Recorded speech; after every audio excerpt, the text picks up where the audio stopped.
they would have they'd have one day out of the season where we'd have mimosas, and I had just gotten myself this like flask. It was a glass ball thing with a cork. And I just bought it that day. I was like, ooh, I can just put the mimosa in here and carry it around with me all day. And just have mimosas all day, except that it was like held with a cork and it exploded all over me. The champagne did. And then I spent the whole rest of the day like trying to avoid the bees that were chasing me around. You're just so sick. It was awful. It was the grossest feeling because it was like first thing in the morning when that happened too. This is a long haul plan. This is the... Oh my God. I know. So I just am so pumped to be here with you tonight because I really, like, as we were chatting about earlier, I really felt like I had met you longer ago. Well, I met you at, I think, Swerva. Okay. Yeah. Okay, so that makes sense. But I didn't really talk to you a whole lot. Since, like, I knew who you were, and then I didn't really, like, bond with you until Songwriter Serenade last year, I feel like. Because I've always, like, right. You know, I feel like that thing where I'm like, I know who you are, but I'm like, but have we really hung out? I don't really know. Isn't that such a weird thing? Like, imagine how celebrities must feel. People go up to them and start talking to them like they know them. Yeah. You know, it's the same thing in our little world. Like, That's hey, how I feel Nate. about the podcasts I listen to, I'm like, I totally, if I, like, saw one of my favorite podcasters, I'd be like, we're like best friends. And she'd be like, who are you? I don't know. I did that the other day, Alicia. I played a show and Lori McKenna was there. Mm-hmm. And we wrote together one time. Mm-hmm. But like I've listened to every podcast she's been on.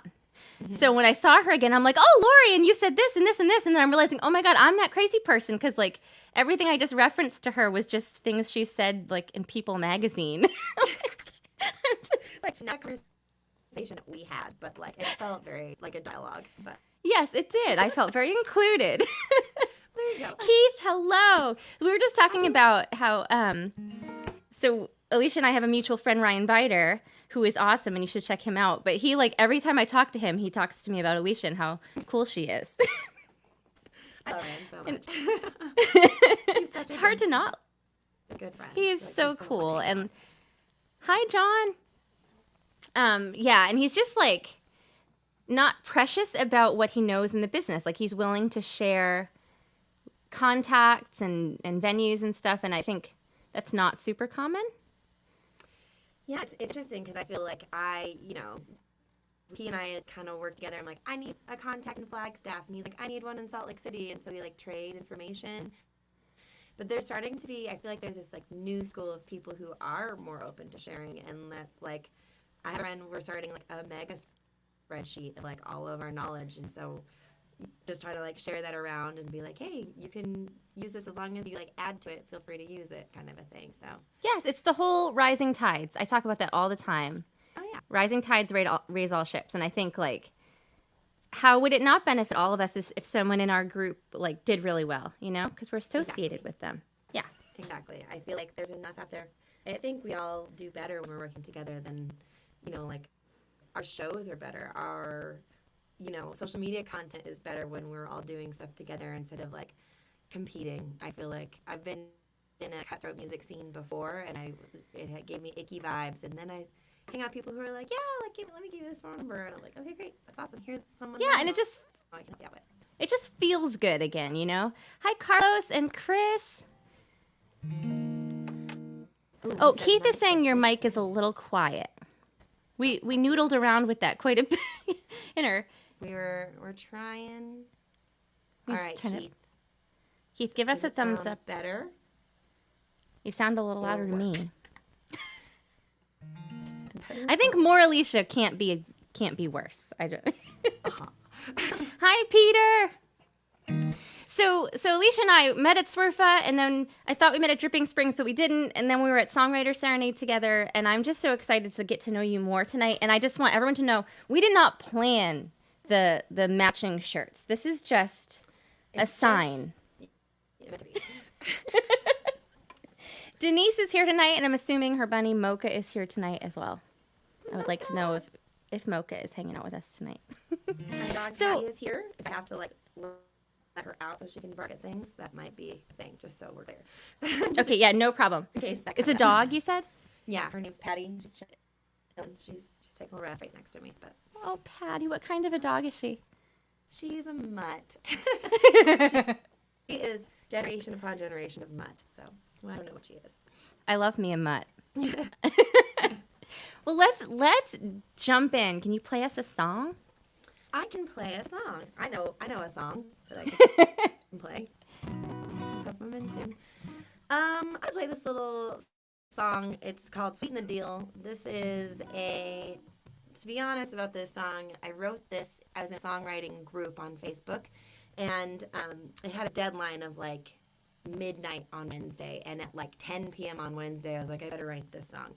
And so my go-to move when I am in a crunch for writing a song is a blues format, because blues is kind of already written musically, and you can't get in trouble for stealing it because it's just a 1-4-5 chord structure. So I wrote this song called Sweeten the Deal, and it ended up going on my album, so it worked out. And I didn't make the deadline regardless, but it's okay.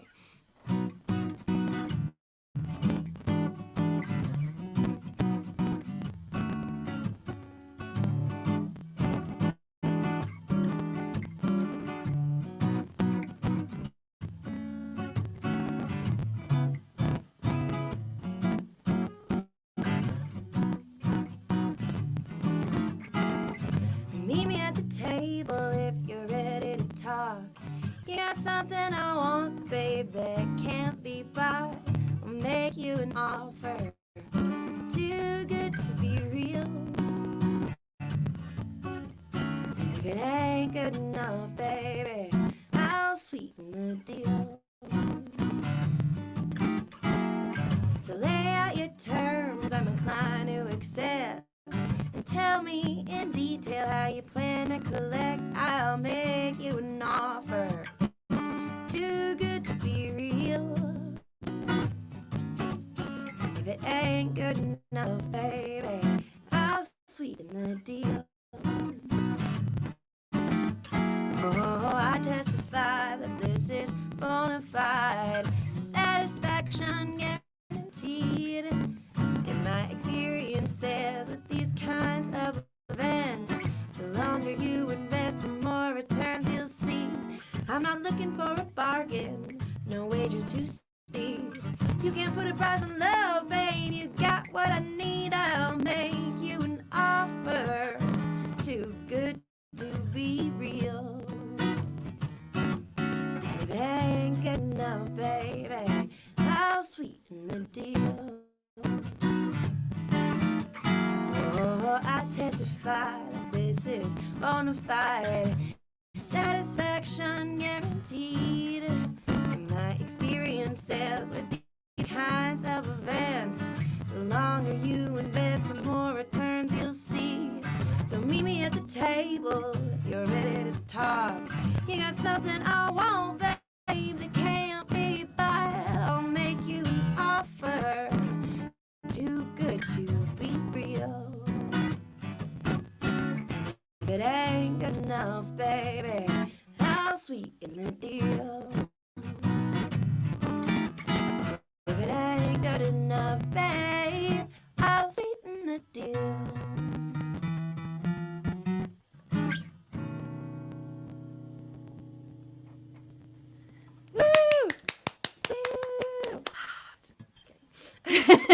I desperately wanted to play piano on that song. It was like all I could do not to. So I wonder, because I'm in a songwriting group where it's due Wednesday at midnight as well. And I just wonder if that's like a standard day of the week, or are we in the same group? Well, I got kicked out of the group, so I'm no longer in the group. Was it late? No, it was Aaron Lacombe. He's from, I think he's near Fredericksburg or something like that in Texas. But yeah, it was like a get your song in by the deadline or you're out, and then I like didn't. Yeah, Also, no, the time zone, that was my bad. I got the time zones all wrong. So many times, like, I'm lucky that Lacey likes me, because so many times I'm like, oh shoot, I'm like 5 hours late or something, or I like blame the time zone thing. She's really nice to me about it. She's like, okay. I know. I know. 'Cause I'm like so desperately don't want to get kicked out of the songwriting group. I've gotten so many great songs out of being forced to write to prompts that I never would have thought of.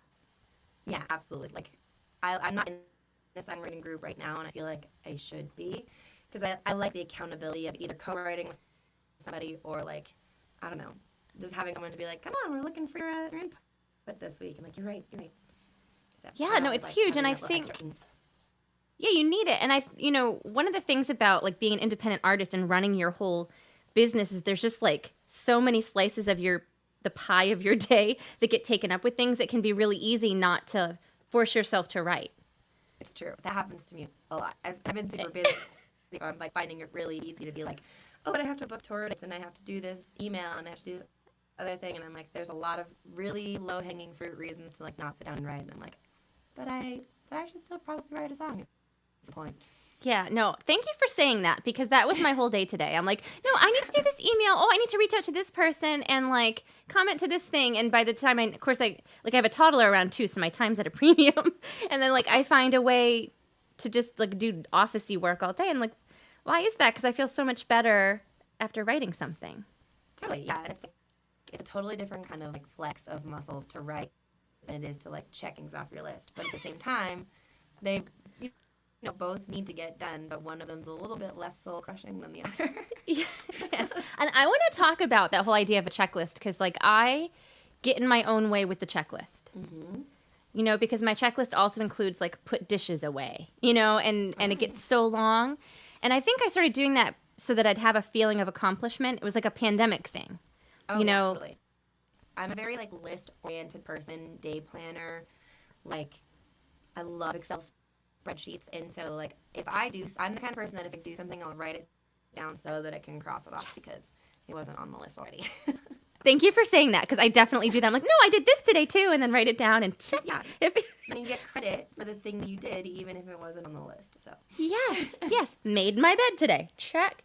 Yeah, my therapist and I were talking about that, because I was like, I have no time to write my songs, and then she kind of pointed out that I was getting my own way. And she said, but wouldn't you feel so much better if you just like wrote a song and then maybe didn't finish your checklist? So I tried that a couple of days just to see, and she was so right. Like one day I wrote a song and that was it. And it just felt... But it feels really, really, really good. And like I think too, one of my habits, I guess, is I put way too much stuff on the checklist. Because I'm like, I have to do this, and this, and this, and this. And like I heard somewhere, some productivity blog or something that like 6 things is like what you can plan for in a day. Like the average number of things is like 6. Okay, so 15, that's too much. It's too many. And so I was like, oh, this is why I never get anything done. I am getting stuff done, but in the grand scheme of things, I don't feel as productive because my list didn't get finished. But I did give myself credit for like the 6 things I did actually do and do well. Or if I, write half of a song and it takes me like a few hours, like that should feel like a really big, maybe the checkbox should be bigger. Yes. And then we'll like really check something off today instead of like a bunch of little things that don't matter as much. Yes, absolutely. Jeff McKenzie said, greetings from the Great White North. Ooh. And Keith has been there with the writing things down to go retroactively check them off. We're not the only ones. All right, I'm going to sing a brand new song that nobody has heard except for Walt Wilkins.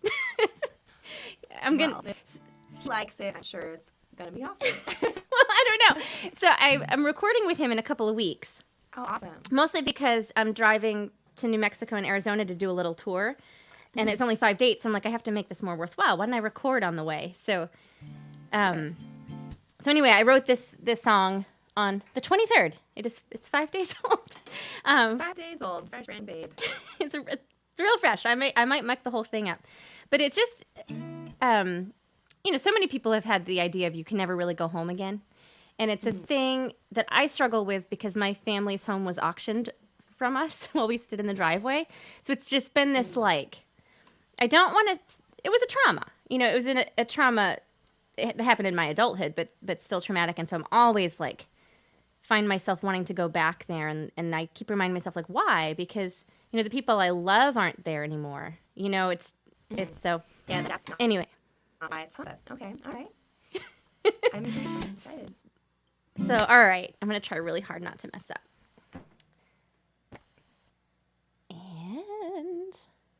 And there we go. Remembering my reverb. The reverb will catch me if I really do a poor job here.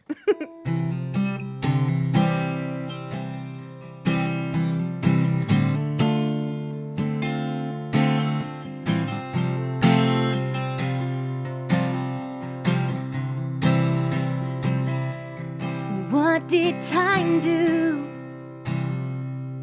I don't see you anymore, but I have the scars to tell the stories of our youth.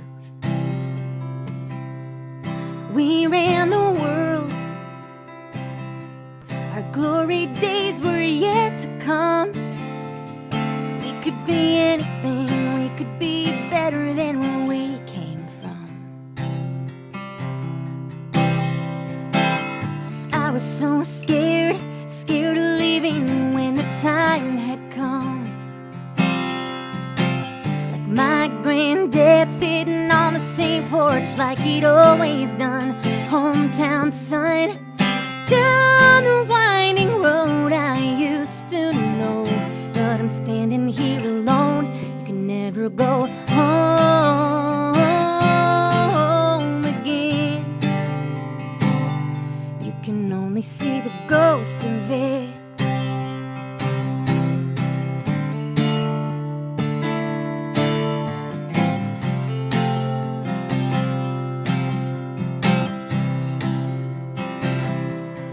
Here is the church where we learn to love the Savior brings. But I never felt believing was in my blood. Here is the school where we learned about the brutal things. People love you one day and then they go away. It don't matter how your heart sings.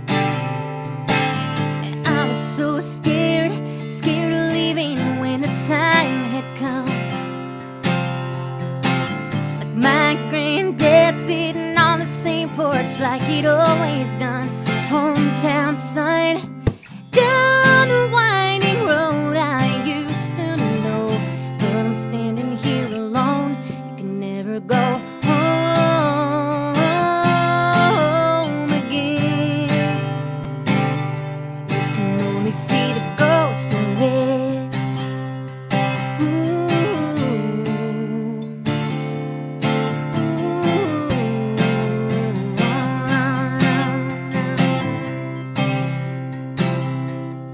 Here is the door I used to make my escape. There are voices inside and I wanna die, 'cause I don't see one familiar face. You can never go home again. You can only see the ghost of it.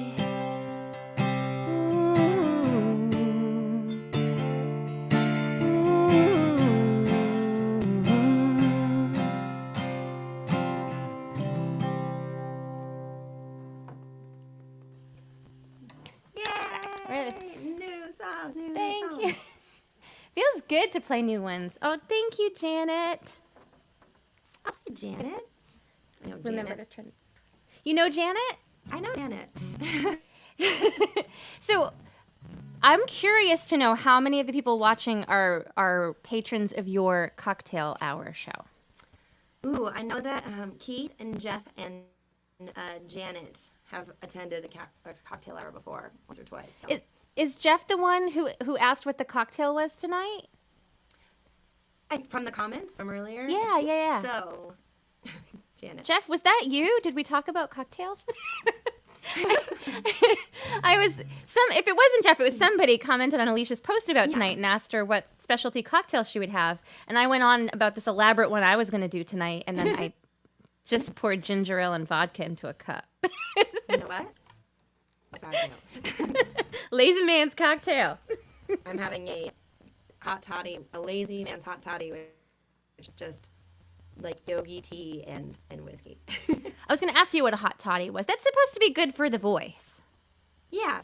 So part of the reason is like I was struggling earlier because I made some food earlier and it had some chili in it, and I like sautéed the chili, and you know when you like saute something spicy and you like can't stop coughing? I was just like a mess. My whole house was like spicy and I couldn't breathe. And so I'm like, I'm gonna make a hot toddy for this show so that I can like keep things less spicy. But I like that because now we have like we can picture what your room smells like. We have like all the senses of where you are right now. It smells like spicy curry and hot toddies. I love it. So there you have it. Okay. Welcome. So what you got next? All right, since you played a new song, I'm going to play a new song that Yes. I've played out a little bit. I'm still kind of working out the kinks. I feel like, so I co-wrote this song with a friend of mine from Nashville. We met on like a musicians forum board, and we ended up writing a song together. And her name's Tears of Joy. And it's interesting because this is very much not like a song that I would normally write. And so I feel like I'm learning each time I play it, I'll know something about how I want to play it, just because it's a little bit more poppy than I would normally write, which I like about it. I'm excited about it, but it's just different. So still like easing into how I want how to sound, and I don't know. But anyway, but it's a nice little challenge for my voice too, so that'll be fun. It's called I'm Moving On.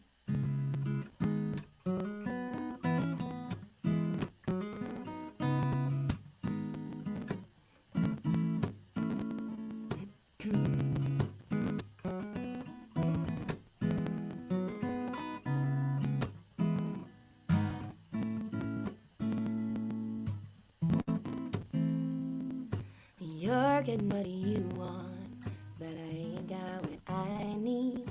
While I don't know what that is right now, I know it's not you for me.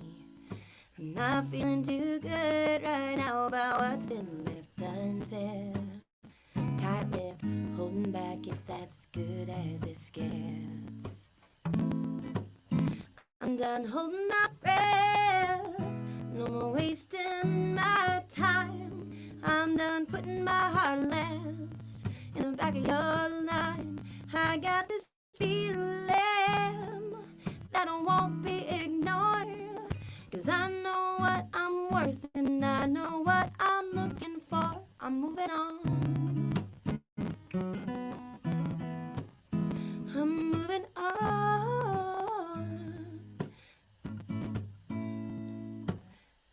All I ever wanted was to go somewhere with you, but you've been slamming down on the brakes when I push you pull away. I've been holding on to false hopes a little too tightly, suffocating myself, waiting for your love to revive me.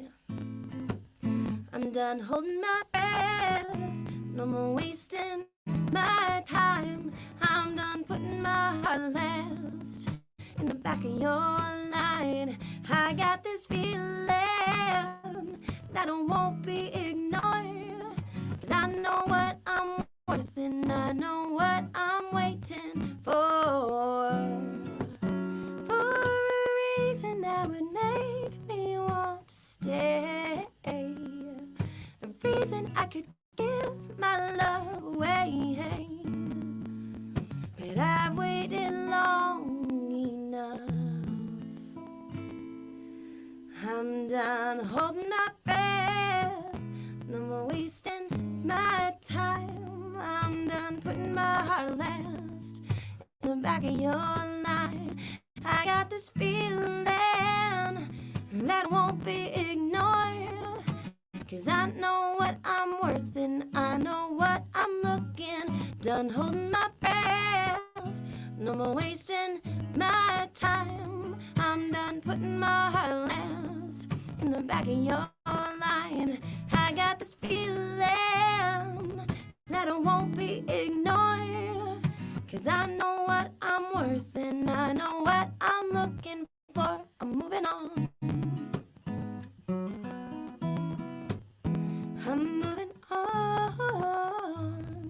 baby, I'm moving on.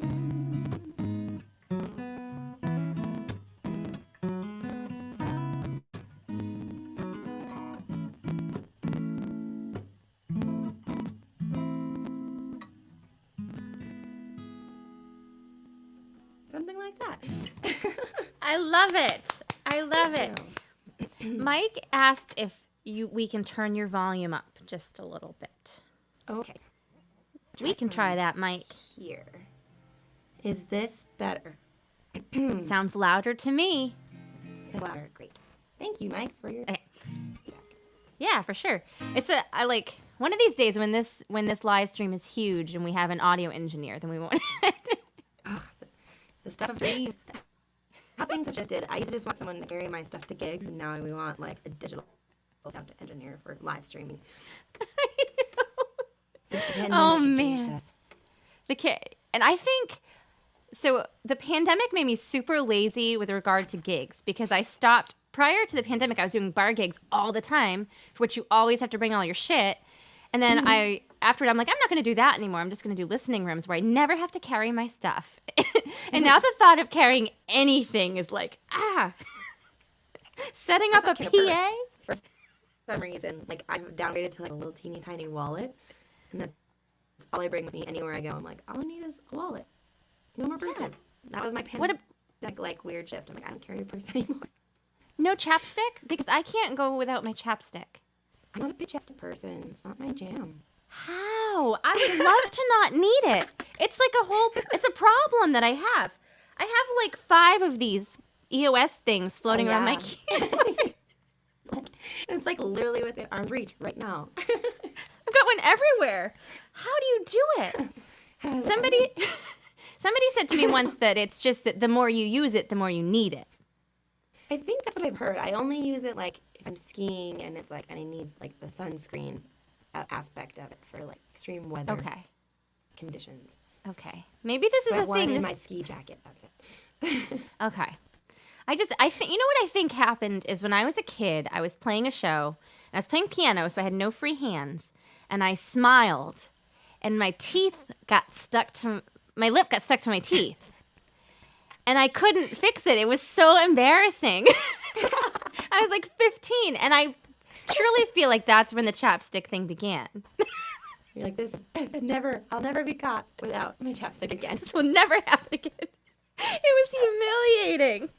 Oh my God. Oh, man. Amazing. So I'm going to do a poppier tune now. It's such a funny thing in a round. Like, I often vacillate between, I'm not going to cater my next tune to the previous song.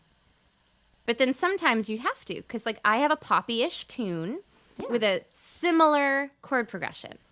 Oh, all right. Not the same, but similar. Okay.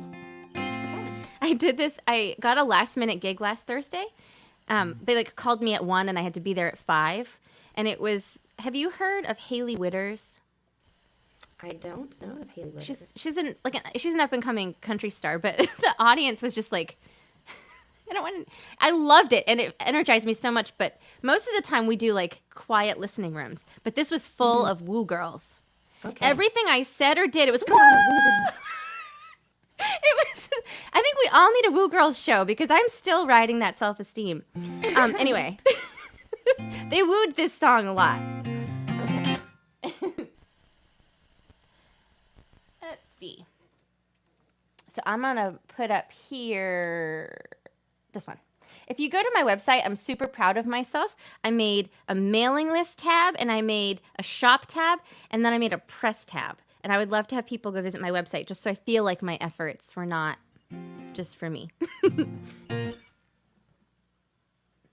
And then just as a side note, I mentioned I'm going to record with Walt Wilkins in a couple of weeks, and we're only going to do 4 songs. And as I always do, I have too many, and I don't know which 4 to do. So this one is a contender, but it's not decided yet.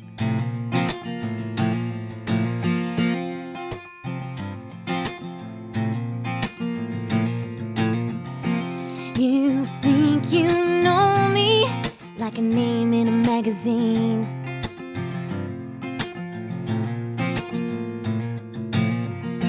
Carefully positive publicity.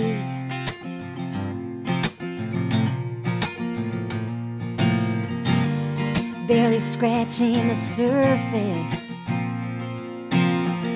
You gotta dig deep down.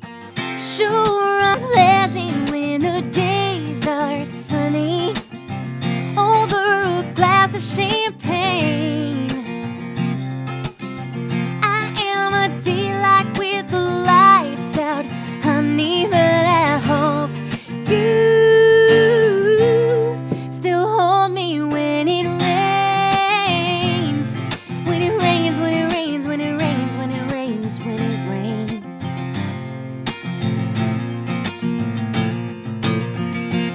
You like my laughter? It's just a nervous tick.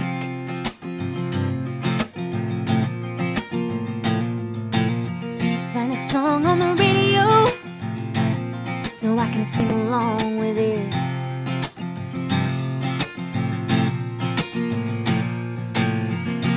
Afraid to let you see clearly, so I hold back so much. Sure, I'm pleasant when the days are sunny over a glass of champagne. I am a delight with the lights out, honey, but I hope you still hold me when it rains. When it rains, when it rains, when it rains, when it rains, when it rains.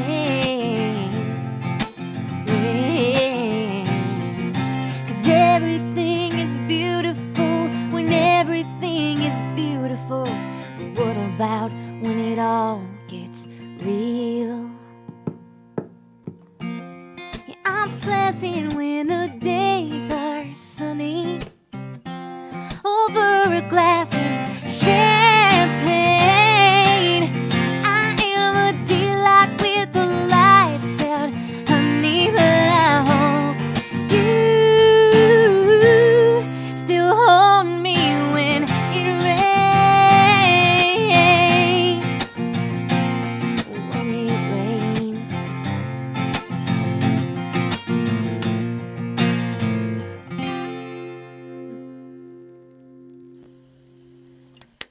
Thank you. Lovely. Well, I mean, I don't know what the other contenders are for your recording with Walt, but I'm gonna have to hear them all. It happened to me last time. I wonder if you do this too. Like during the beginning of the pandemic, hold my reverb. I was like, I'm just gonna make a new 5-song EP, and it's gonna be really stripped down. And then I wrote like 24 songs, and they were not stripped down at all. It was like every time I do that, I'm like, I just overwrite. They're not all good. Not all good at all. Yeah, I think so when I recorded last year, and I had to do all my charts for my songs, stick them in the studio, and I was like, next song will be a CGFC song, because this was a pain in the ass. Chart songs with weird chords. My signature move is random out of key chords, just like a major 7 or I don't know, whatever. I throw weird stuff in there. And so when I was charting out all my songs, I was like, this is so dumb. I need to dumb it down and just write a song in C with the basics. Or how about the random measure of 2? Do you do that too? I always put in too many random measures of 2. Yeah, I have a song Grit that has a random measure of 2. I mean, it makes sense, but at the same time, it has a weird syncopated chord progression, and then it has a weird measure 2, so trying to count it out to make sure I'm on the right. Because when you're playing, you play through and record just the guitar. So in my head, I was trying to count how many phrases I was in. I'm I don't know. Without the lyrics, I'm I have no idea what's going on anymore. Same thing. Yeah. Keith has requested Halfway to Houston, which I agree is a fantabulous song, or These Four Walls. It's funny you should say that, Keith, because I was thinking, because of the conversation of weird chords, I think maybe I'll play These Four Walls, because this was the hardest one to. I had to get like outside help to chart this which isn't to say like this isn't like me bragging like oh my music theory is so advanced. It's like what chord is this? I don't know what it is, so I don't know how to chart it. Like it just sounds cool. It's not because I know what I'm doing. Anyway. You know what you're doing.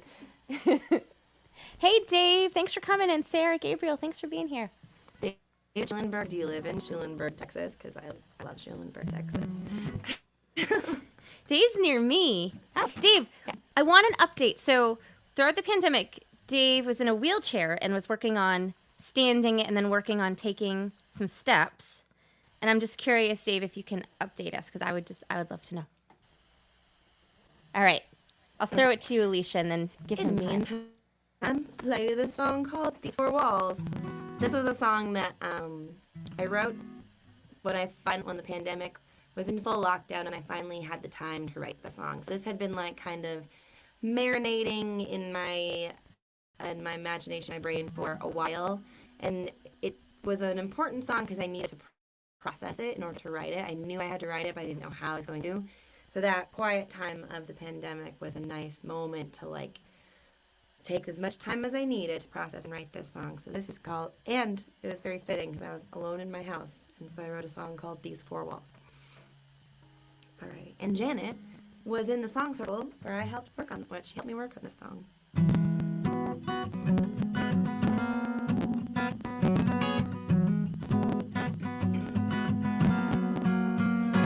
These four walls, always the same to me. Stark, white, cold as ice and empty. Dust in the corners, cobwebs in the eaves. Just long-term storage of who I used to be. Open the door and let the light in, and let that crosswind breathe life into this house again. And take these hollow halls, make a home from these four walls.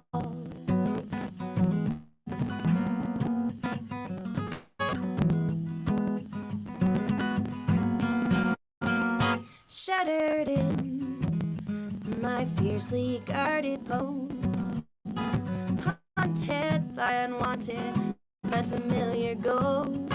And I don't want to go out, I don't want to air my wounds. 'Cause what if all my fears turn out to be true? Open the doors and let the light in, and let that crosswind breathe life into this house again. Take these hollow halls, make a home from these four walls. Oh, oh, oh. What are walls but plaster, lath, and pine? A sturdy frame, a vacant space where love's denied. Ring the bell, let yourself in, and show me how to unlock my heart again. Take these hollow halls, make a home from these four. Open the doors, let the light in, let that crosswind breathe life into this house again. And take these hollow halls, make a home from these four walls. These four walls. Oh, these four walls. These four walls.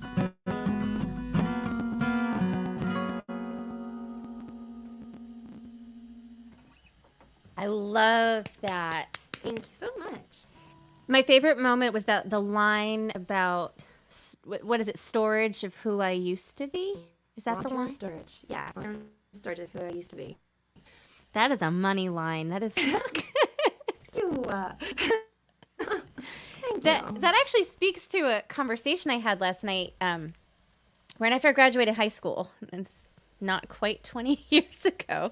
I'm dating myself. I went on tour and with all these like old rock stars, and there were a couple of guys my age, and I haven't spoken to them since 2003. And last night, I had a phone conversation with somebody from that tour.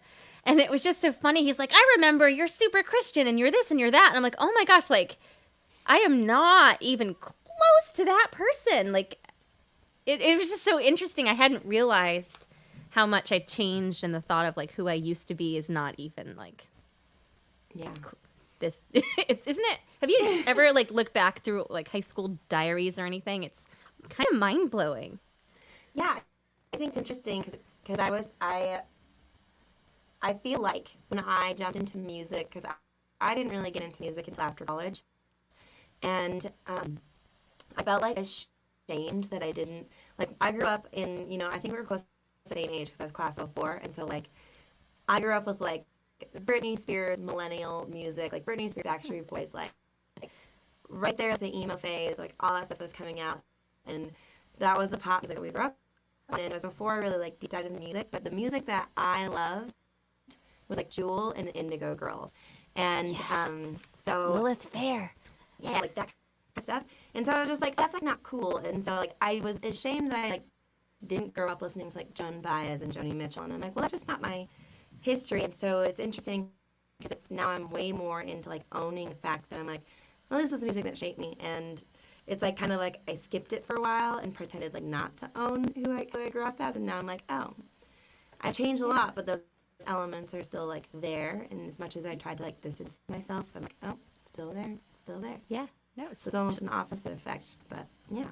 it's so fascinating. William, hi William from Cape Cod. He was just saying how the pandemic changed all of us, regardless of how we display our talent or trade. It's so true. Like, I'm not even, I'm gonna get all philosophical, but like who I am as an artist today is only exists because of the pandemic.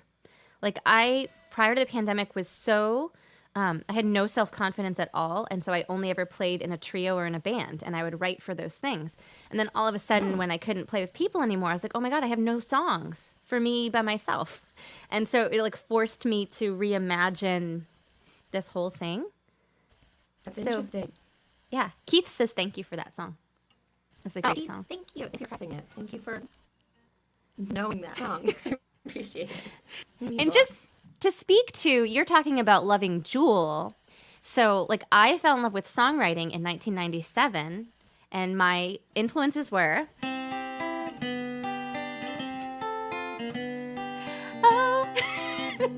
Hanson and Jewel. It was it. And I remember, I'm like so jealous of you because I remember watching Jewel on VH1 Storytellers. And she did the whole thing all by herself. And then at the end, she did a song called Silver Lining with Steve Poltz. Shut up. That's so cool. That's a great song. I didn't know that. Silver Lining. Is that one of her songs? I don't know if that was a co-write. It was just, and then I think it came out on her album This Way as a live cut, maybe. But that's how I know Steve Poltz is from VH1 Storytellers with Jewel. That's amazing. I love that. And I bring this up because you're gonna play with him. Yeah, that's what a lovely segue. Tell us. Yeah, I am like this Thursday at the State Room in Salt Lake City. It's an awesome venue. It's been on my bucket list forever. And Steve has been through town, and I'm going to be opening up for him, so playing just a little bass set prior to the set. And yeah, so like the fact that my life has come to the point where I'm one deep regret separation from Jewel, I'm like, this is it. Yes, right? I had that thought the other day when I was like, when I opened for Haley Witters, because I was like, oh my gosh, she is about to go on tour with, I don't really know country music. There's a famous Luke Bryan maybe, but like she's going on tour with these huge country acts. I don't know. Oh, that's like a big deal. He's kind of a big deal. You're going to reach Luke Bryan. That's amazing. it's just, and it was just like this moment where I'm like, wow, I'm like 1 degree away from these huge people. This is kind of cool. Like, if I can hang my hat on this career, that's cool enough. You know, it was such a neat. So you're cutting out a little tiny bit. I feel like, are you in the mountains? I am, but my laptop is about to die. Oh, okay. Let me plug it in while you play. Okay, then do it. We'll be fully fine. Deal. Okay. All right. All right, I'm going to play y'all a newish one. I've played it on here. Actually, no, you know what? That's not what I'm going to do. I'm going to play a song for Keith. This was a request from Keith. And I wrote this song. I had a falling out with a family member, and this was a family member who has, for my whole life, intimidated the shit out of me. And I was just like, of course, that was as a kid. You know, this person always intimidated me as a kid when I couldn't stand up for myself. And then I was like, in my 20s when this happened, and I all of a sudden felt like that little kid again. And I was like, why? I'm a grown woman. I should be able to stand up for myself and not be afraid of people. Of course, I realized that after my chance to stand up for myself had occurred. And I also didn't, this is going to make me sound so stupid. I didn't know that this title was also an Elton John song. So this was not me trying to like copy an Elton John idea. And I only learned it was an Elton John song because it was in that movie Sing. But anyway, this is for you, Keith. This was a request just about, you know, you can rise above most things.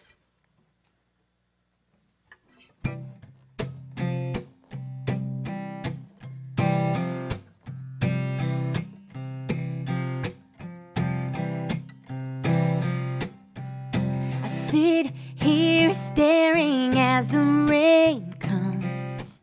I'm alone again, and I feel it. I put my hat on, I got my raincoat. I can face it, I am a soldier. It's alright, let it pour through the night, through my door.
Nobody else can replace me, 'cause I'm still standing,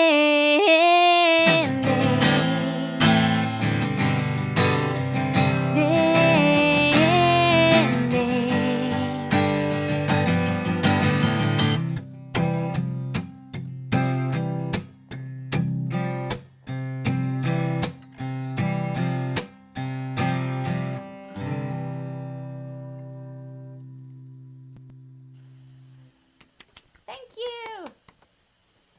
Do you have a hard time? I have a really hard time. Maybe not with every song, but like that one, the production on the record has so many layers of harmony that I just like need to hear the harmony. It's hard for me to play that one without a band. I was singing along in a harmony because I was like, this is a sing-along.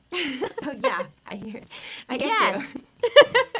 Well, we'll just need to do like an in-person co-bill where I can play piano on that bluesy song Great. and you can harmonize. Awesome. Harmony's not my strong suit, but I like to do it anyway. I always tell people, I'm trying not to wreck it, but I want to sing along with you. Harmonies are hard. It was like Spice Girls, I think. I was listening to Spice Girls when I first got harmony. I know all the Emily and Amy parts to like every Indigo Girls song, but I feel like I grew up, when I first started playing music after college, I was in a rock band, and I was in a band with all dudes who didn't sing, and so I never, and eventually they wanted to sing harmonies, but they didn't actually, know how to sing, and so I was trying to teach them, but I'm also the lead singer of the band, and I'm like, I don't know how to, show you how to sing the harmony, but sing the lead, because no one else can. It was just this thing where I had never, I didn't grow up in church where everyone was singing in the choir and learned all the different parts. And so I'm I never had that good foundation of knowing pick out and sing a harmony. So I'm only now just I sing along in the car, on the radio a lot, and I pick out a harmony songs that I know. But I don't actually know how to sing harmony very well, but it's fun when you can. It's nice. Totally. And my son gets really mad at me. He's 3. And his passion songs are Itsy Bitsy Spider and 5 Little Monkeys Jumping on the Bed.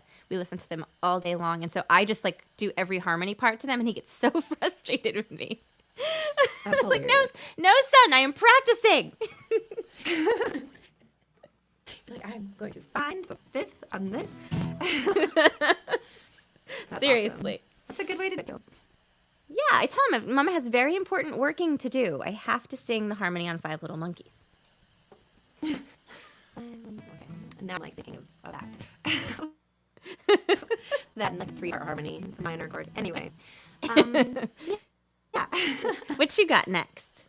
I'm gonna play this song. This is called "Just Checking In." It's a friendship song.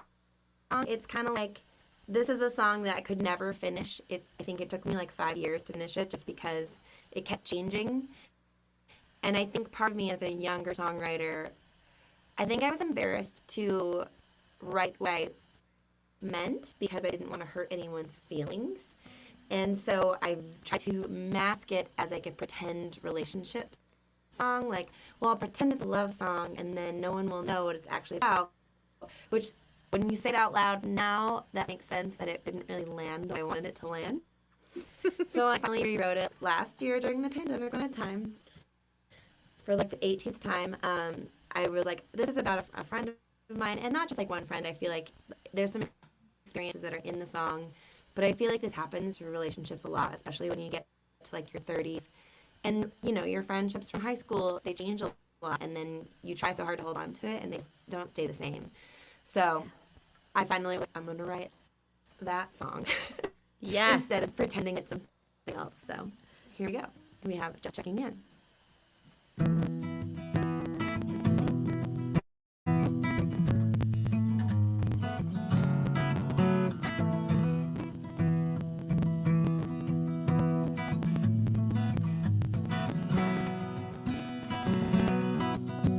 Selling the house where we used to live. That old thing still leans like a ship. 2 girls in our 20s, just trying to pinch pennies with our street corner living room set. We never watered the lawn, and we pissed off the neighbors with the rent. It always got paid. Waxing nostalgic, I wanted to tell you, you're the only one who can relate.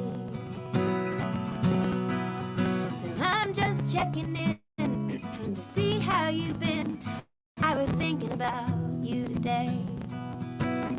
It's been so long since we really talked. Is everything okay? So call when you can. I'm just checking in.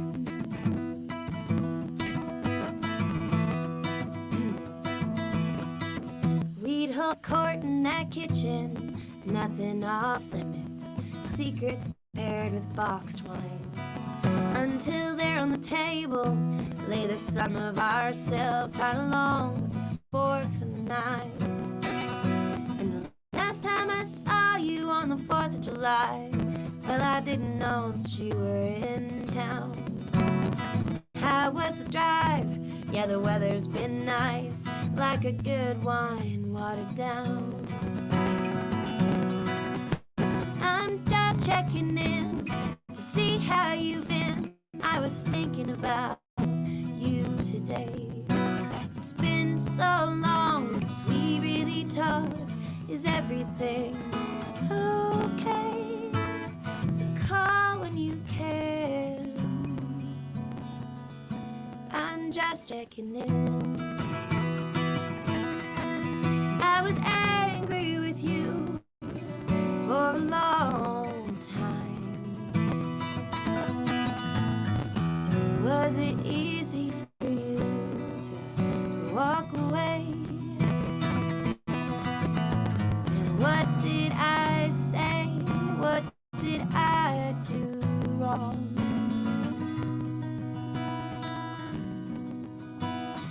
Maybe you're busy with work and the kids, and I've just tangled this mess in my head.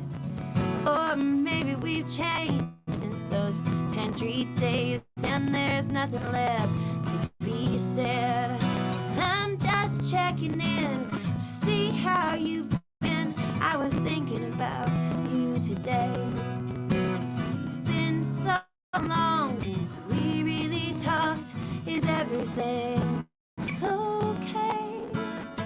Call when you can. 'Cause I miss my friend. I'm just checking in.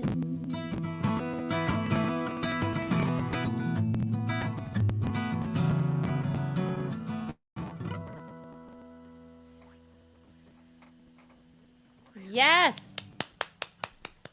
Yes, Thank the you. harmonics on the end, and I love the bridge changes, the minor there. Oh, thank you so much. Are you going to a 2? Was that a 2? It was gorgeous. Anyway, I loved it. I loved it. And D, E, F, D, A. What is that? D, E, F, G, A. 2 or a 4? Minor 5? No. Minor 5. Yeah. Cool. Yeah, because normally you would play the A normal, but I was playing. Yeah. Yeah. I loved that. Cut cable on there, so. it's Ear all- candy. And I feel like that, but the idea that you're writing about was kind of where I started with the first song I did tonight. Like the idea that you can't never go home again. Like it's just never the same again, you know? And, Yeah. and I've been trying, you know, I think since I got married and have my son and and then the pandemic, I feel so isolated. And then I try to get friendships back to the way they were before. And it just like, you can't force it, right? Because just things change and evolve, and 30s are weird. They're great though, but weird. They are weird. Friendship is much different in your 30s, I think, specifically, because I feel like your 20s, it's just like you're just running around making friends in whatever like new experience you have, and I think in your 30s you start to like settle into who you are more, and you're like less apt to just like wing it. Yeah. So I find making friends, especially like, I don't know, making friends is almost harder than dating in your 30s, because it's just like, I don't know. And I'm a homebody now. I think the other thing is like we all love being at home. We got to be home for such a long time. I'm like, I love being home. Me too. I don't hate it at all. Do you know how many books I've read? I love it. It's so nice. And it's so true. Like when I look back at my 20s, I mean, it was an adventure for sure, but I wouldn't want to redo it. I was just like going out all the time and drinking too much and partying too much, and just like the quality of those friendships wasn't necessarily great. You know, it was just like people I was partying with. Yeah. Yeah. It's just Yeah. the freedom of your 30s, I guess, is you can like trim the fat, right? You don't need to hang on to things that don't necessarily. And I mean, it's like, I feel like you still get to have those elements, but at the same time, there's like, you get to be choosy. You don't have nearly as much FOMO, which is nice, because then you can just be like, yeah, I'm good. Yes. And so I'm really good. I get really busy. I'm bad at like the checklist thing. Like I love to fill up my calendar whenever I can. So I'm really good about making time. So when I am like doing stuff with friends, that is where I am. And so, like, I'll make time for those things. But at the same time, it's like, I really cherish that time because it doesn't happen nearly as often as in my 20s. In my 20s, I was always socializing, and now it's like the work, music, socializing ratio has shifted so much that I work a lot harder on when I make time for something, I am a lot more present. So that's really beautiful. I like that a lot because I've been trying to just implement that in my life. I think, you know, I got so consumed with like promoting my music that it was just like a constant on the phone checking things. And I'm finding myself having to be like, you know what? No, I'm playing blocks with my son time, or, you know, whatever the thing is, and trying to really be there when I do it.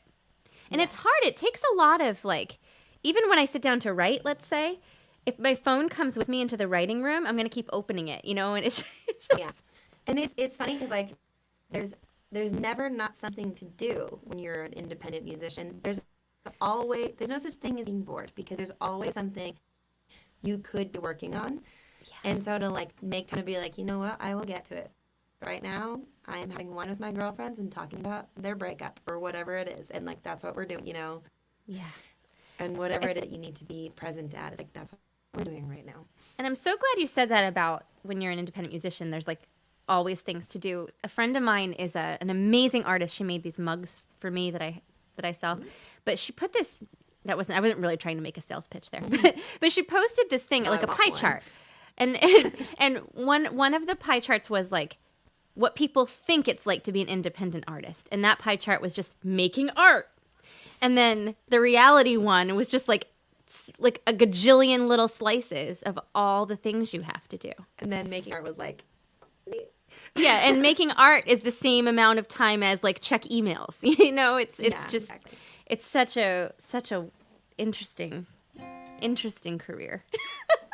And then I laugh when people are like, "Oh, you're trying to be a rich and famous musician." I'm like, "No, I'm really just trying to make minimum wage." I have to pay my bills and not have to sit at a desk. I sit at my desk all the time anyway. Right. Oh man. So we probably have time to go 2 more songs each, I think. Okay. If I'm eyeballing that right. And I think it is my turn. Is it my turn? It is your turn. Okay. Yes. I'm going to do, my next 2 songs are going to be both about the same person. Because this person just had such a huge impact on my life and not in a great way. This was like the time in my 20s where I felt for the first time like that what movies make us think love is. You know, like I would have moved mountains for him. It was just like everything was this guy. And in retrospect, I can see how toxic it was because he was someone who told me he was available and wasn't available. And it would be like, yeah. Like actually available. Like not actually, like married. Okay. Yeah. Okay. Yeah. And to an outsider, I was the villain. And, you know, it's just so, but I didn't know. Like I really thought this person was available. And it was like he would dictate when we could talk and when we couldn't talk, like dictated the terms of the whole relationship. And now I am happily married, right? But I still like feel the impact that had on me. And my therapist and I were talking about it the other day, and she said, you do realize that all was not real, right? Like that person groomed you and like manipulated you. And it was just the most freeing thing because I've written so many songs about this person because, you know, I just hadn't realized how much of that baggage I was still walking around with. Human beings are weird, aren't we? Yeah. Like freaking onions with all the layers, man. Okay. Well, all right. He's a songwriter and can make something out of it, so that's good. Yes. Yes, I got a lot of songs out of it. All right, so let's see. I'm going to... Here's my sales pitch tonight. If you are enjoying what we're doing, please go visit our websites, and you could buy stuff. We both have stores on there with shirts, and I think Alicia has handbags. Am I right, Alicia? Do you have bags? Yeah, I have totes. I have stuff. I've got stuff there. Yeah, she has stuff there. And then, you know, if buying things is not within your means, just liking or following us on the various social media platforms and streaming platforms really does make a very big difference. So please consider doing those things. Okay. This is called Heartstrings.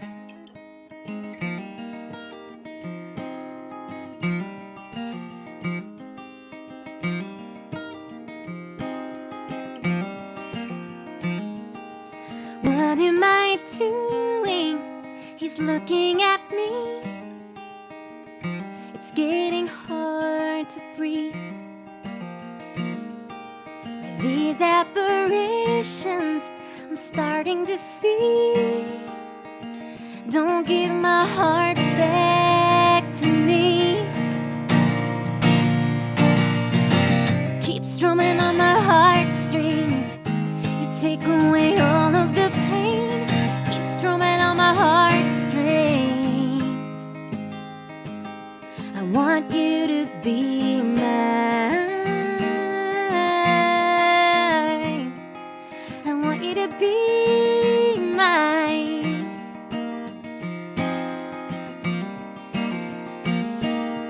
Where am I walking? He's talking to me. It's getting hard to think. So here I am crawling down on my knees. Don't give my heart back to me, 'cause I want you to know. You take away all of the pain. Keep strumming on my heartstrings. I want you to be mine. I want you to be mine. You cut me down. You know it hurts. You just like me. You show it. Your heart is gone.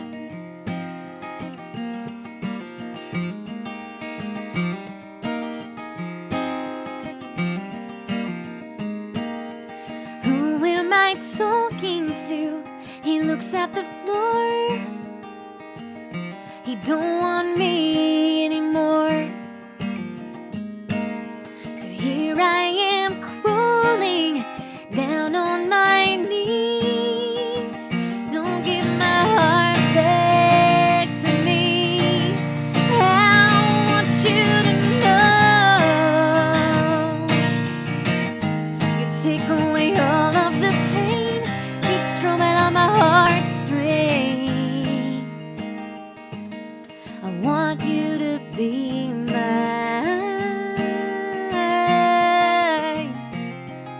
I want you to be mine.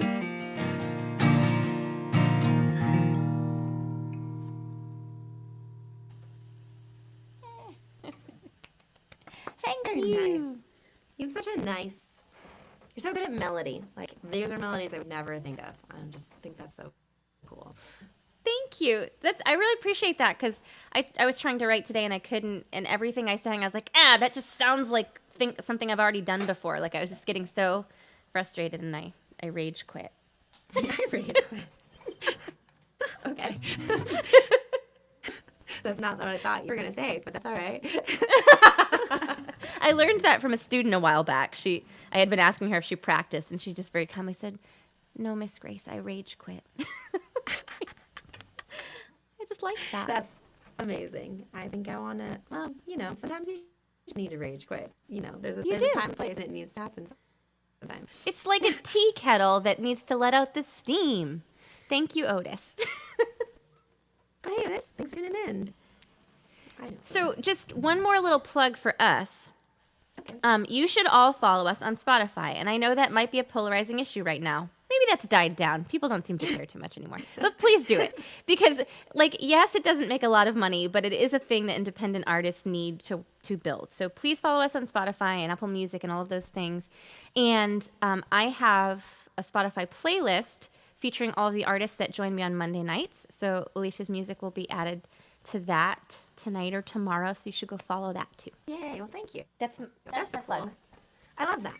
Yeah, Spotify, it's funny, I was listening to some podcasts to brush up on the whole Spotify thing because, I mean, for us, we work really, really hard to create something to share on Spotify I spent a lot of time in November, like October, November, when my album was coming out, like trying to make a good impression on Spotify. And then for all this drama to happen, I'm like, oh, I know. man, like we worked so hard for literal pennies on Spotify to help build this career. And then we get this like crazy polarizing politics. I'm just like, dude, I do not need this. That's exactly how I felt. Like my whole year this year is planned around trying to build streaming numbers. Yeah. Like, Neil. I finally got over $30 in my stream bank, and I was like, whoa, oh man. Jody, Guys, that's a big deal. Over $30? $30. This is a big deal, everybody. Okay. I'm really pumped for you. Actually have enough like cash out because you have to have at least $25 in order for like it took me a really long time to get more than $25 in Spotify to like be able to put it in my bank account. No, I'm really happy for you. That's awesome. Thank you. But yeah, I was like, man, is Joni Mitchell going to make me take a stance? And then I'm going to have to, like, I worked way too hard to get this here. Right? In this place. Yeah, I feel you. Yeah. What are you playing next for us? Oh, jeez. Oh, while you were playing that song, it made me think I have this song, but I haven't played it in a while. So I'm like, do I remember the bridge or not? I don't know if I remember the bridge. I think I'm going to play it safe. Let's play safe. Play safe. I was like, yeah. All right, I'll play halfway here since that was requested earlier, and yeah. This is my token breakup song. There's a music video for this on the internet that my friend Natalie from Beehive Photography shot. And yeah, so if you want to see why I chose singing over acting, go watch that music video. Just kidding. It turned out really nice, but I giggled like the whole time we're making it.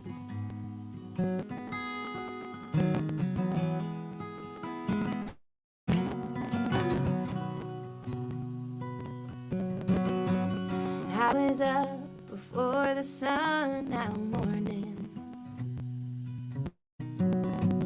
tiptoeing on eggshells and packing up my car. The key was on the counter when I locked the door behind me, so I wouldn't have the chance to change my mind. I was halfway to Houston by the time he woke up. Did he wonder, was I coming back? Or was he glad to see me gone? And I was trying not to turn that car around. I was halfway to Houston when I broke down.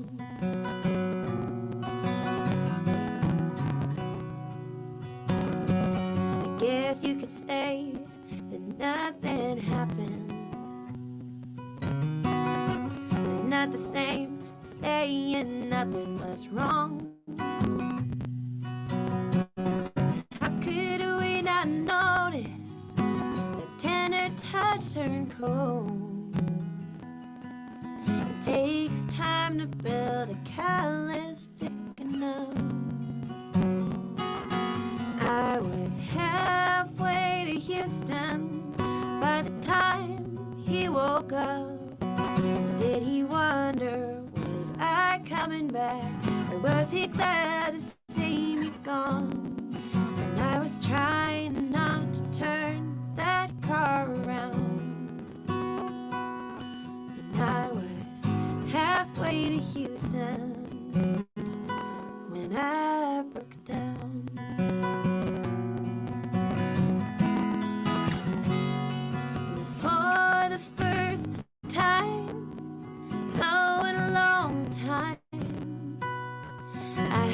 Chance to ask myself just what I needed.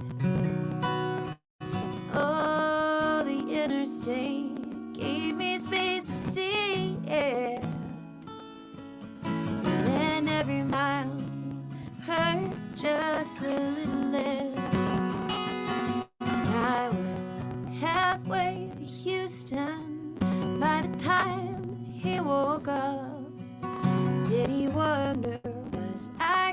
back?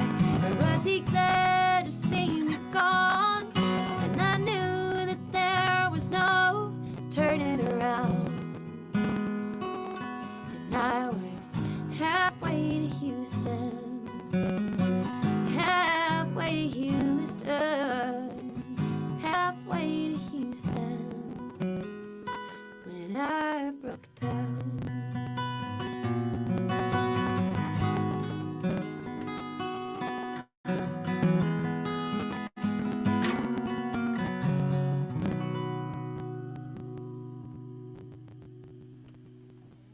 I love that song. Thank you.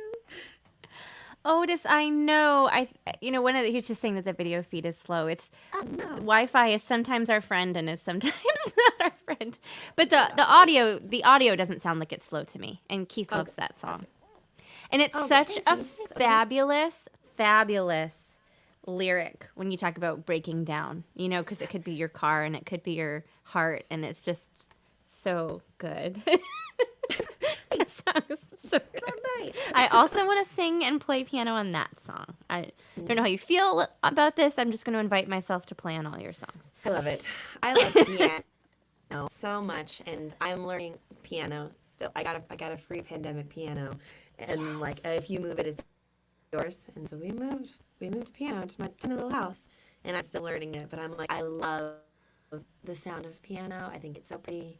And so I'm bound and determined to get good at it. But yeah, so that was the piano's my main instrument. Here's a fun fact about me. So I bought my first piano in high school for $200, and I was so proud that I had a real piano.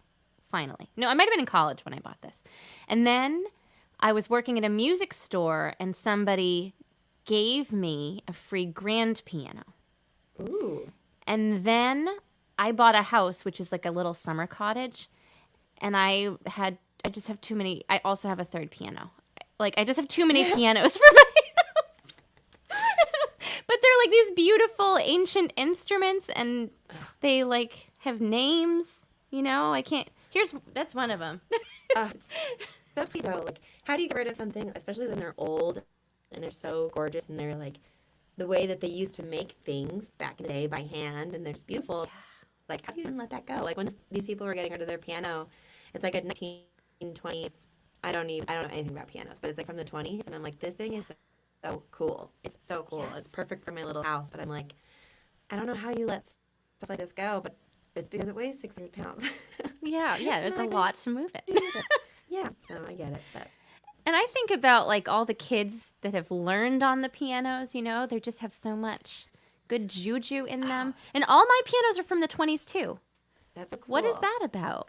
So I have this friend, real quick story, but I have this friend, and her parents just got rid of their amazingly beautiful old piano, but I believe it was her grandfather's mistress's piano. And this is the best, because she was full-blown concert pianist in the 20s, and really, really good. And so they kept all of her sheet music, and so they have all of her sheet music. And she gave me a piece of the sheet music framed for Christmas one year, and it has all her notes on it and stuff, her handwritten little scribbles from the 20s. And she played the New York, all the major halls in New York City and stuff. But it was her grandfather or her great grandfather, one of the two, his mistress, his side lady. They kept all her stuff as part of the family legacy, and I'm well, that's cool. But she was incredibly talented, amazing musician, and I was that's such a fun story. What a cool history. I like that. There's the song there, girl. There's gotta be Are you gonna? We know about her name. There's a bill from one of the shows she was in, and so with her name on it and everything, so they know a lot about her. So that's super cool. That is so cool. My great grandmother was a pianist for silent movies, and the house that she lived in, she died in 1954, and the house is owned by my dad's cousin who doesn't live around here, and it's basically a time capsule. Everything in that house is as she left it when she died. And her piano is there, and it's just rotting, because people break into the house and stuff, and it breaks my heart. It looks like the piano that's on the Titanic right now. Oh. And right it's now. Right now. Yes, currently it looks like that piano. But she had this really cool piano bench, which is it's a stool with claw feet with little glass globes in the claw feet. Have you seen these? And it's a corkscrew seat. So if you're really short, you can make it up really high. It's the coolest. Oh my gosh, that sounds so cool. I love an antique. I love it. I love vintagey. Ugh. Yes, I love it. Yes, there's just so much in them. Here we're just chatting about antiques now, but I have now they can't sell this anymore because it's illegal now. But I have a lump of coal that sank on the Titanic, and I think that's probably the coolest antique I have. But somebody told me that is like not good luck to have something from the Titanic in your house. But I don't care because it's just so cool. That's really fascinating. I went to the Titanic Museum in Cove, Ireland, of all the stuff that they had from before it sank. It was the last stop. So I was like, I think it's fascinating. That's such cool stuff. I could talk about the Titanic all night long if you want to. Maybe we hit when we're done. We stop and then we start again, and it's just Titanic. Yes. Oh yeah, I can spew out facts. I'm on it. Oh, one more cool thing. So we're talking about boats, and then I'll sing a song, and that might wind up being our last song. Maybe Alicia will have time for one more. So I live on Cape Cod, and we have the Cape Cod Pirate Museum, which is where they store all of the artifacts from the first ever authenticated pirate shipwreck, which sank right off of Cape Cod. And every time you go in, it's something new, and they're in these concretions, like all the objects have kind of fused together. So you can go into the lab where they're working to separate out the different parts of things. And we went in over the weekend because my niece, so cute, for Christmas she said she wanted experiences, not things. So we brought her to the Pirate Museum, and we go in there, and she's all freaked out because this particular concretion has a big sign on it that says human pelvis. And so this concretion has the ship's stove, and then also there's a skeleton in there too. Wow. All this to say that if you like antiques and history and ship history, you have to come to the Cape Cod Pirate Museum. It's so cool. So did I do a good job? I can't sell my own shit, but I can sell the Pirate Museum. Oh man. Okay, another song about that jerk. So this is the song I wrote after my therapist pointed out to me that this person had manipulated me. And so this was me freeing myself of that demon. I think I'll put this one up. And then if you're enjoying the show tonight, I do this every Monday. Most weeks I have a guest. I have to double check who's on next week. I think it might be Shanna in a dress, or it might be Jana Pochop. Did I say her last name right? I'm a big fan of her. Do you know Jana? I think it's Pochop, yeah. Pochop, okay. Yeah. Super cool. So, every Monday at 7, I do this. All right.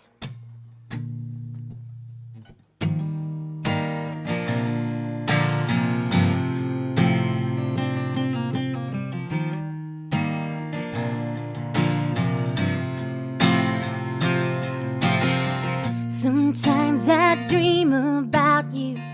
Sometimes I pace the floor, wishing these silent movies wouldn't plague me anymore. I've moved on, I think, but in quiet moments, like washing dishes at the sink, I remember throwing back a bottle of wine. I was so sure that you were mine. I was wasted all that time.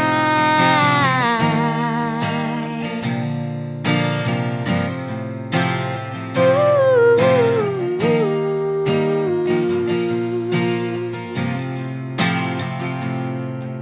So here I am, maturely thinking that I was so naive. You could have said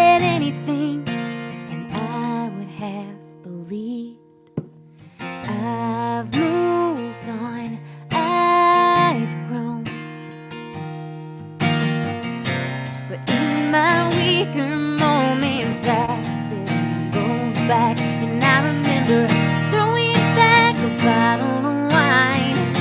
I was so sure that you were mine. I was wasted. Oh, that time when I was waiting for your voice, soft and clear, to tell me what I wanna hear, that it wasn't wasted time. You were always gonna be mine.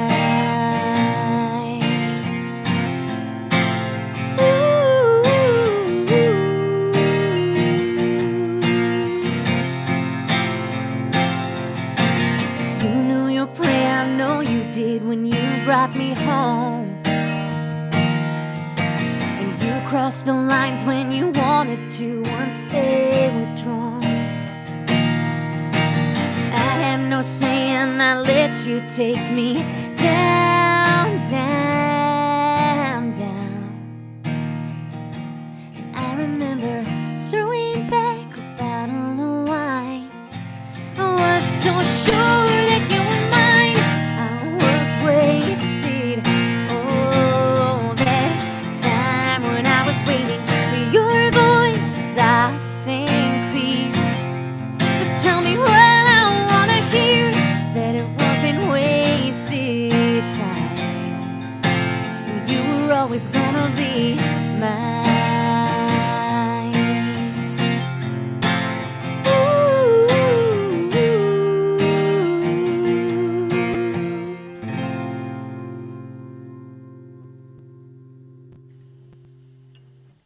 Thank you. I really like that play on that first time that wasted time came around. I was like, well played. Thank you. Well played. Very nice. Thank you. I don't do that very often, but like when that occurred to me, I was like, yeah, I can flip a word. So sad. So listen, But oh, it's so satisfying. I've done it like once in my whole career. That was it. We have time, I believe, for one more song, if you feel one in your soul. I could do one. I have a cute little song about my dog that I was thinking of. If we got to it, I could play. Yeah, I would love to hear a cute song about your dog. that would be the perfect cherry on top. Everybody, thank you so much for hanging out with us tonight. This was fabulous because I felt like I knew Alicia Stockman, and now I feel like I actually know Alicia Stockman better. And please, if you're in Salt Lake City area, right? Yeah. For the Steve Poltz show, go see her open for Steve Poltz. He's fabulous. He's friends with Jewel. And then you've got like Daniel Hall says the soul has a great language. And I tend to agree with you, Daniel. Wow, that's a pretty sentence that you just That's a song. Said. Which one of us is going to write that song first? We could both write it and then we can compare notes. Yes, and everybody go to aliciastockman.com. Wait. Boom. Your tour dates are like full. I was looking at your schedule and you are booked right through, so I'm sure that she's going to be in an area near you, and I think those are all the sales pitches I'm going to make because I want to hear your dog song. Okay. You're really good at it, though. I appreciate it. Thank you so much for having me. This was so fun. It's super I love fun. a good hang like this. This is lovely. Yes. Yeah, so I'll play this cute little song. My dog, her name is Patty, and I'm obsessed with her. Just go to my Instagram, and you'll see that I love her so much. But I wrote this for her instead of finishing all the other songs that I have unfinished at this point in my life. This is called Little Dog.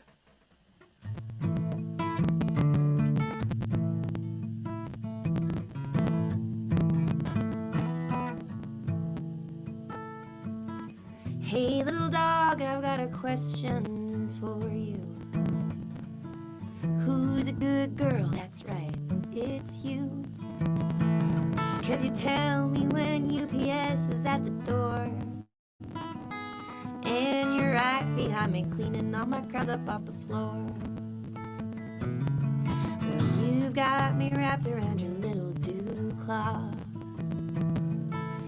You make a California king seem small. That's okay, because when I come home, you make me feel like I won the Idaho Powerball. Little dog, you make this house home, you're right by my side. Wherever I roam, you're the best friend there ever could be.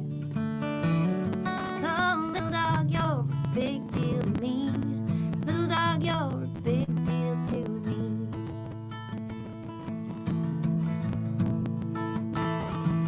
Well, I'm not perfect, but neither are you. Like that time you puked inside my new ski boots. I'll still be there to throw your favorite stick. Hold on, these are falling off. Even when you don't bring it back, 'cause it's old and cat shit. I promise to share all my snacks with you.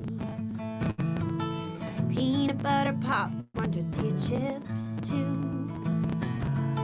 On one condition, that you must oblige, that you'll keep my feet warm on the coldest nights. Little dog, you make this house home. You're right by my side wherever I roam. You're the best friend there ever could be. Little dog, you're a big deal to me. Little dog, you're a big deal to me.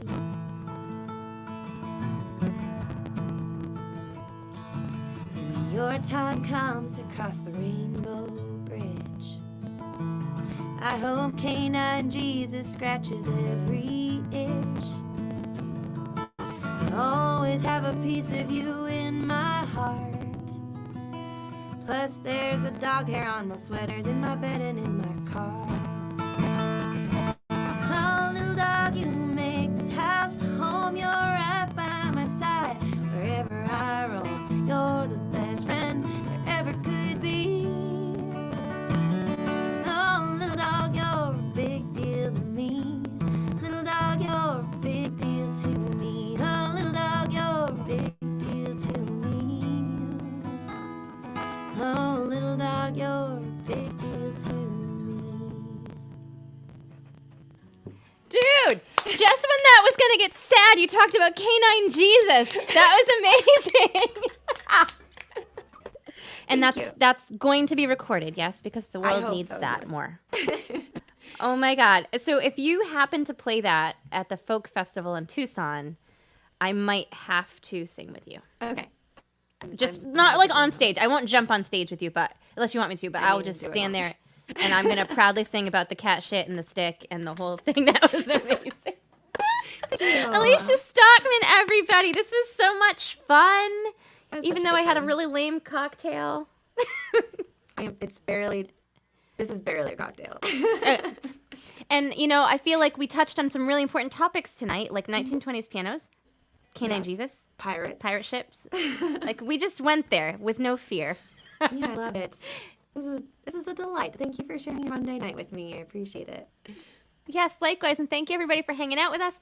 And hopefully I'll see you next Monday. And like all Alicia's stuff and follow her and go to her website and buy things.